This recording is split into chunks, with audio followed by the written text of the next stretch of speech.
Hi there. Just wanted to take advantage of a new addition to our garden.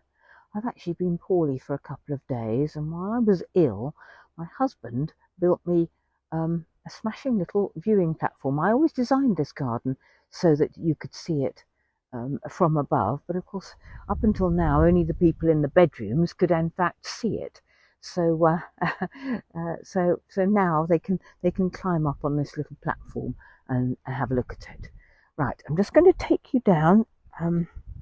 Just come down the steps here, and just a tiny walk around the garden. I like to do this at this time of year because it's a great time to make a note of things that you need to change in the autumn. Some things have worked and some things haven't.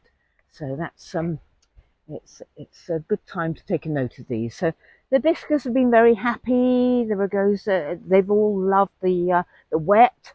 I'm surprised that the hibiscus have flowered better than they ever have before. You can see a lovely purple one over there. The persicarias revelled in it. That's great. This dark-leaved vine, yeah, all looking good. Sorry, it's quite windy this afternoon. This is the EUPATORIUM, the Joe Pye weed. Wonderful for butterflies. Just as good as a buddleia, I reckon. Very happy with that. So that's all great. And the roses are starting to flower again. Excellent. Very pleased.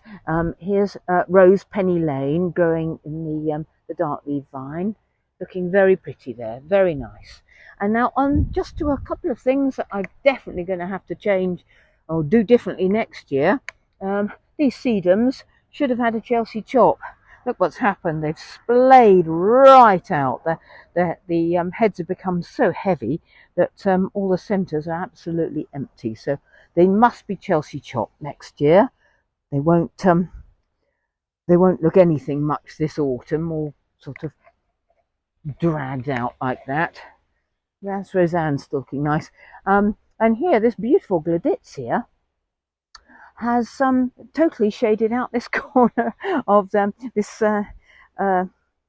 bed here, and so sun-loving things like CROCOSMIA, this CROCOSMIA here, are very miserable. It threw up one flower this year, so that will be coming out and be replaced by something shade-loving for next year.